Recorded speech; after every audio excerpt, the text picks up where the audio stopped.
Chers frères et sœurs, je vous salue dans le nom puissant de Jésus-Christ. Ce message est pour toi.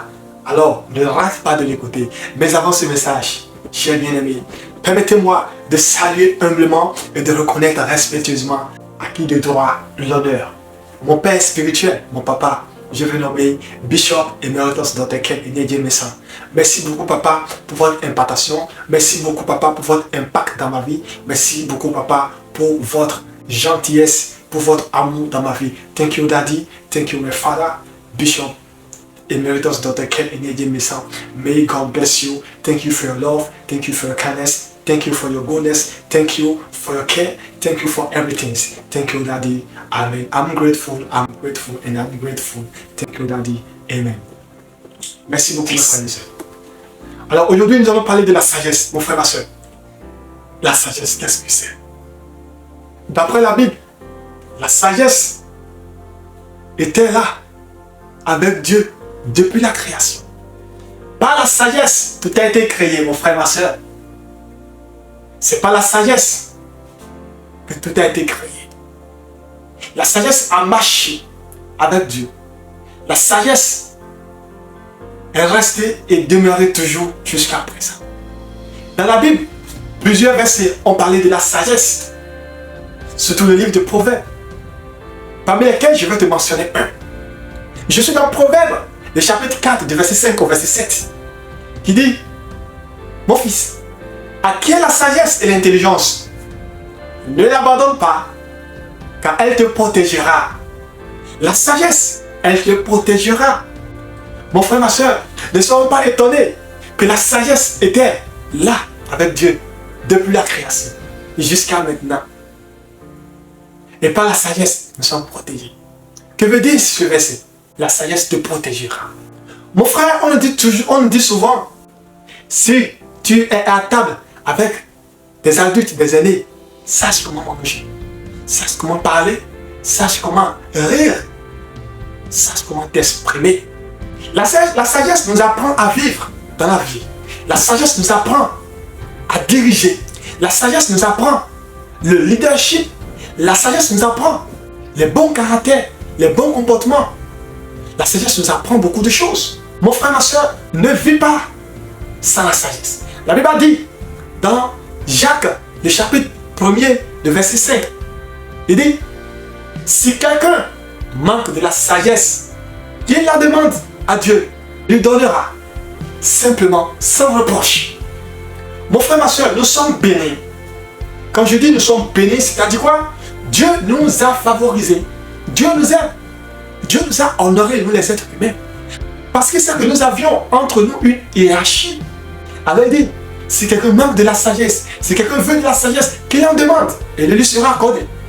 Mon frère, il n'y a pas ce que l'on peut faire sans la sagesse. Je vais te raconter l'histoire du roi Salomon. Le roi Salomon a demandé de la sagesse à Dieu. Oui, mais plusieurs se trompent. La sagesse du roi Salomon était uniquement une sagesse pour gouverner. Voilà.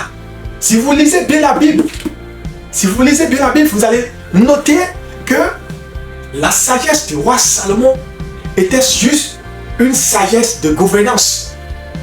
Et quand nous lisons bien la Bible, nous voyons que le roi Salomon avait bien gouverné. Au temps du roi Salomon, il n'y avait pas eu de guerre, il n'y avait pas eu de famine, il n'y avait pas eu de calamité. Tout le pays allait bien. Mais le roi Salomon a manqué de la sagesse dans ce qui concerne la vie privée. En ce qui concerne la femme, le roi Salomon a manqué de la sagesse. Et il fut le roi qui a eu plus de concubines et plus de femmes. La Bible en a mentionné. Le roi Salomon fut le roi qui a eu plus de richesses, oui, qui a eu plus de femmes. Mais où est sa sagesse? On note que le roi Salomon avait eu de la sagesse pour seulement gouverner. Ne nous trompons pas. Mon frère, ma soeur, ne te glorifie pas de là où tu es. Ne te crois pas autosuffisant. Ne te crois pas béni plus que tout le monde. Non. Ne fais pas cette erreur. Parce que quand nous parlons de la bénédiction t'est accordée selon ton besoin. Le besoin que tu as aujourd'hui sera béni par rapport à ce besoin.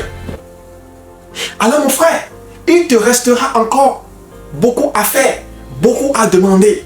Si aujourd'hui, tu es juriste, tu es avocat, tu es procureur, et peut-être que tu as réussi à apporter solution à une situation, à un problème, ne te crois pas sage. Ne te crois pas sage, autosuffisant. Non, il te reste encore à demander. Mon frère, ma soeur, la Bible dit, on grandit dans la sagesse. On grandit dans la sagesse. Donc, il te restera toujours le peu de sagesse que tu as aujourd'hui pour gouverner, pour résoudre une situation, pour pouvoir mettre de la différence, ou bien de pouvoir bien te comporter aujourd'hui. Ne t'en glorifie pas. Mais reviens toujours à la source. Reviens toujours vers Dieu. Et dis Dieu, je veux encore de la sagesse. Dans telle situation, dans telle chose, je veux encore de la sagesse pour pouvoir m'en sortir. Et Dieu va te l'accorder. Selon qu'il a été écrit dans Jacques 1, le verset 5, il te l'accordera. Si tu es policier, si tu es militaire, si tu es procureur, si tu es juriste, si tu es avocat, ou même qui que ce soit tu es, mon frère, tu as besoin de la sagesse pour pouvoir bien te conduire, pour pouvoir résoudre les situations. Et je prie que la sagesse soit sur toi au nom de Jésus-Christ. Je prie que la sagesse te localise au nom de Jésus-Christ. Ce n'est pas facile de vivre parmi les êtres humains et d'être un leader. Tu as besoin de la sagesse pour être un bon leader. Un bon leader ne doit pas mettre de côté la sagesse. Non, c'est grave. Un vrai leader, un bon leader doit faire ami avec la sagesse. Et la Bible en a parlé. Fais ami avec la sagesse et elle te guidera toute ta vie. Elle te rendra heureux toute ta vie. C'est dans la Bible, mon frère, ma soeur. C'est dans la Bible. Alors ne te glorifie pas aujourd'hui. Ne te vois pas autosuffisant. Ne te vois pas au-dessus de tout le monde. Parce que tu as réussi à résoudre une situation. Ou bien les gens te félicitent parce que tu as un bon comportement, un bon caractère. Non, tu as toujours besoin de la sagesse. Et si tu es béni, ne te crois pas béni au-dessus de tout. Non, il te reste encore des bénédictions à franchir, à avoir. Donc il faut toujours revenir à la source. Il faut toujours apprendre à revenir vers Dieu.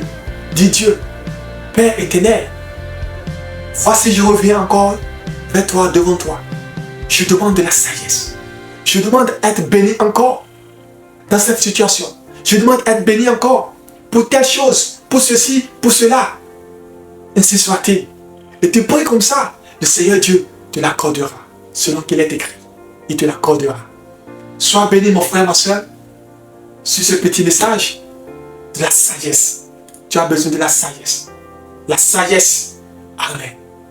Amen.